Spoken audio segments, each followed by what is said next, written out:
बनेगा नेता। नगर निगम के चुनाव पास आने वाले थे।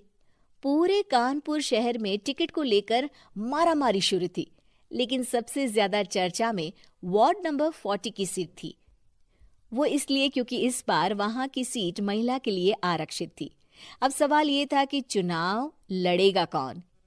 इससे पहले ठाकुर साहब वहां से पार्षद थे और इस बार उन्होंने अपनी पत्नी सीमा ठाकुर को टिकट दिलवाई और ठाकुर साहब की शान के कारण सीमा जी ने 20,000 वोटों से चुनाव जीत लिया। अरे बधाई हो सीमा भाभी, अब तो आप वार्ड की पार्षद बन गई हैं। अब तो हमारे काम आप ही करवाएंगी। अरे ये तो सिर्फ नाम की पार्षद बनी है, वो तो महिला सीट आ गई, वरना पार्षद तो मुझे ही बनना था। अब भले ही चेहरा इसका होगा, लेकिन पावर तो मेरी ही होगी। अरे वाह भाई साहब, क्या दिमाग लगाया है आपने भी। आइए आप लोग, खाना लगा दिया है सबके लिए। सीमा जी पार्षद बन चुकी थीं, फिर भी उनकी एक ना चलती। सारे काम ठाकुर साहब खुद ही संभाल लेते और जहां जरूरत पड़ती वहां सीमा जी का अंगूठा लगवा लेते। सीमा जी ज्यादा पढ़ी लिखी भी नहीं थी। एक दिन ठाकुर साहब और सीमा एक प्रोग्राम में जाते हैं। अरे ठाकुर साहब, आप आ गए।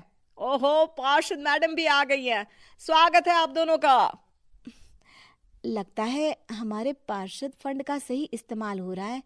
चलिए अब उद्घाटन करते हैं। ये लीजिए ठाकुर साहब कैची, आप ही सबसे पहले प्रवेश कीजिए। सब लोग आगे निकल जाते हैं और सीमा जी पार्षद होने के बावजूद भी पीछे खड़ी रह जाती हैं।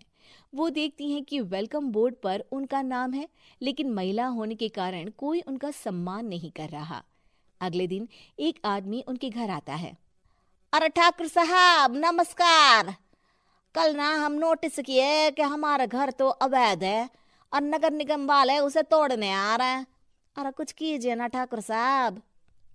देखो भाई, मैं तो ज्यादा कुछ कर नहीं सकता, पर अगर तुम सबकी जेब गर्म कर दो तो कुछ हो सकता है। कुल मिलाकर 4 लाख लगेंगे। अरे 4 लाख ठाकुर साहब? अरे भाई, मैं अपने लिए नहीं मांग रहा हूँ। दरोगा है, इंजीनियर बाबू है, बड़े साहब है, सबको देना पड़ता है ना थोड़ा थोड़ा। बोलो है मंजूर? तभी वहां अचानक सीमा जी आ जाती हैं। अरे ये आप क्या कर रहे हैं? पहले इन्हीं लोगों से तो आपने वोट मांगे, अब इनसे ही पैसे ले रहे हो। अरे चुप रहो तुम, तुम्हारा काम है सिर्फ अंगूठा लगाना, तुम वही किया करो। मुझे दूसरे काम तुम मत सिखाओ, समझी? और तुम ना जाओ, अब पैसे लेकर आओ, वरना जेसीबी किसी भी वक्त आती होगी। सब कुछ ऐसे ही चलते रहता है। एक दिन सीमा जी और ठाकुर साहब को एक लोकल मीटिंग में बुलाया जाता है। वहां पर कई और अधिकारी लोग भी मौजूद रहते हैं। अब मैं चाहूंगा कि ठाकुर साहब हमारे बीच 2 शब्द कहें। मेरे प्यारे भाइयों और बहनों, आज मेरा सौभाग्य है कि मैं आप सबकी सेवा दिन रात कर पा रहा हूँ। आपने मेरी पत्नी को भारी मतों से जिताया है, इसलिए मैं आप सभी का शुक्रगुजार हूँ। मैं आप सबसे वादा करता हूँ कि हमेशा की तरह हमारे वार्ड में किसी को कोई तकलीफ नहीं आने दूंगा। सभी लोग तालियां बजाने लगते हैं। अब मैं माननीय पार्षद मैडम को स्टेज पे बुलाना चाहूंगा। अपने नाम को बुलाया सुनकर सीमा जी एकदम चौंक जाती है। उन्हें बिल्कुल उम्मीद नहीं थी कि इतनी बड़ी जगह उन्हें मंच पर बुलाया जाएगा। जैसे तैसे वो मंच पर चढ़ती हैं। ऊपर जाते ही सीमा जी को सारी पुरानी बातें याद आ जाती हैं कि किस तरह उनके पति उन्हें कभी भी आगे बढ़ने नहीं देते और उनके नाम से गलत काम करते हैं। वो बोलने लगती हैं। मैं आपके वार्ड की पार्षद सीमा हूँ।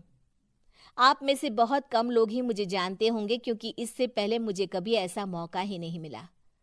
सारे मौके मेरे पार्षद पति यानी आपके ठाकुर साहब ही लेते रहे, लेकिन आज ये मौका मुझे मिला है तो मैं इसे ऐसे ही नहीं जाने दूंगी। मैं आपको ये बताना चाहती हूँ कि आपके ठाकुर साहब मेरे नाम की आड़ में गैर कानूनी काम करते हैं, जिस पर अंगूठों के निशान मेरे होते थे। इसीलिए मैं अपनी गलती मानती हूँ और आज अपने पद से इस्तीफा देती हूँ, ताकि आगे से कोई गलत काम ना हो पाए। अब फैसला आप सबके हाथ में है कि आप हमें क्या सजा देना चाहते हैं। सीमा जी की बातें सुनकर ठाकुर साहब के चेहरे का रंग उड़ जाता है और वो शर्म से मुंह नीचा करके वहां से चले जाते हैं और पद से इस्तीफा देकर ही सही सीमा जी अपने आप में आत्मविश्वास महसूस करती हैं।